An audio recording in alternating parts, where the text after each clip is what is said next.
What's up? It is 3:46 in the morning. I just wrapped from set. I am grateful. I am tired. I am happy. I am all sorts of emotions because I figured out what kind of camera I want to get. I have no idea how I came up to this realization, but it took me a lot of time and deliberation and a lot of consulting from my friend Peter Gregg and talking to people. And I talked to one person on set, and he was the director of photography, and he shot with an A7 III with a grip and 85. That's how he was doing stills. And he had an A65 and a 30 millimeter f1.4, and it was strapped to his belt. So the A7 III was strapped on like a side sling, and the A6500 was on his belt. And the 30 millimeter gives him about a 50 equivalent. So he's shooting 50 and 85 equivalent on a full frame. And I asked him why did he choose Sony over Canon? And then he said, why did you think I was going to go to Canon? And then I was like, oh, I don't know. And then he told me a little bit about his history, about how he used to shoot Nikon, but when you're in film, you have to use like a giant box because otherwise you can't shoot while they're filming because it's too noisy. It'll pick up on the sound. So then he had to search for a silent shutter, and Sony was the only one that came out with a silent shutter at the time. Otherwise he would have gone with Nikon, but Nikon took too long to get there. And then Canon has a similar thing, but it's an EOS R, but it was just too much for what it is. They're asking way too much for what they give you. So the way Sony was able to win with their cameras was that they had more options, they gave more, and they were able to figure out how to give more at a lower cost and provide more value to the person rather than try and take over by just their brand, which is what Canon does and Nikon. Like, they've been in the industry for so long, and they're trying to charge so much for less features, right? So I was talking to him, and I was just like, oh man, it's so hard because I wanted to have all these options. I want to be a YouTuber, and like, I finally clicked. I was like, you know what, I know exactly what I want to get, and it's gonna take a while to save up, but I know exactly what it is.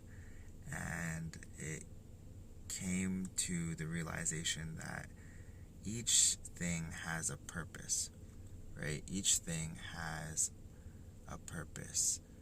And just because someone does something doesn't mean you have to do that too. Just because it works for somebody else doesn't mean you have to listen to them. You just do you, boo. Do whatever you want to do, and don't listen to anybody else. Do what is in your heart, what is in your mind, what is in your soul, and don't worry about what other people are doing, because that's none of your business. So it was really cool. I actually wasn't going to talk to him because I didn't want to disturb him, but then in reality, like, he was very open to talk about stuff, and he was actually excited. I only opened the conversation with like, oh, I like your shoes, and I walked away. And then he knew me, and as soon as we finished filming and we're doing a night shoot, I saw him go to his car. I didn't even realize it was him. I was just like, have a good night, because I always say have a good night to everyone I pass by. And then I saw him. I was like, I recognized the guy, and it was a director of photography. And I was like, oh wow, I just can't imagine like how it came up. I just got the courage to talk to him, and we had like a really great conversation. And he told me, he's like, it's time to kick Canon in the butt and switch to Sony. That's what he said. He's like, it's time to kick Canon. And he doesn't use the A6500, the crop sensor, as his main camera. That's what he uses as a backup camera. And he said A7 III all the way, A7 III all the way. That's the only camera you will ever need. And if you guys don't know anything about cameras, about YouTube and stuff, I have a history with photography, so I know a lot about cameras.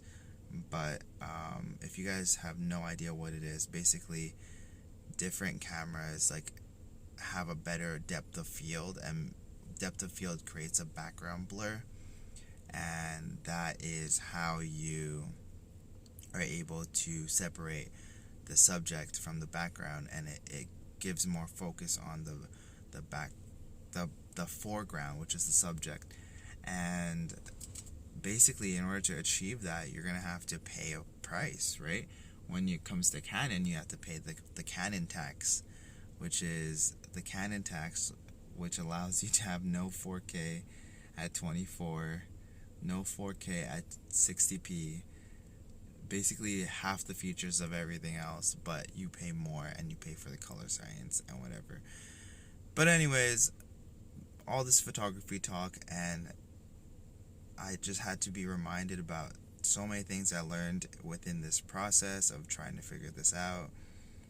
And I've become such a different person just learning how to research these cameras and to ask questions and to figure out what is the purpose for me. And the purpose for me is to tell stories in the most efficient way possible, so I can deliver it to you guys on a daily basis to either inspire you, or to help you, or to educate you, or to guide you, or to encourage you, or to give you that feeling that you're not alone, that emotion. And so far I'm using my phone, right? But I do have a passion for photography, I do have a passion for filmmaking, and I do want to get more skills in those fields. I really want to learn how to edit more cinematic sequences and everything in between. And I just am really, really, really grateful to have this opportunity, because if I wasn't a background performer on this Christmas show at nighttime, if I said no to this opportunity, I wouldn't have met that director of photography. I wouldn't have met the people that I met, and I wouldn't have been able to experience the things I experienced, because this is not something you learn in school, man. You cannot learn this in school. You have to really put yourself out there and go to the source. There's this thing called, you gotta step into the flame, right? You step as close to the flame as possible, and then that's where you learn the most, And by me stepping into the flame of set, which I am aspiring to be a Hollywood actor, I am here. I get to be as close as possible to the set without having to go to film school, without having to do anything. I just learn everything on YouTube, and I cannot be more grateful. So I know it's hard, and I have to wake up in like 2 hours to go to the set and do it all over again, but I wouldn't change it for the world. I am so freaking grateful to have these opportunities in my life.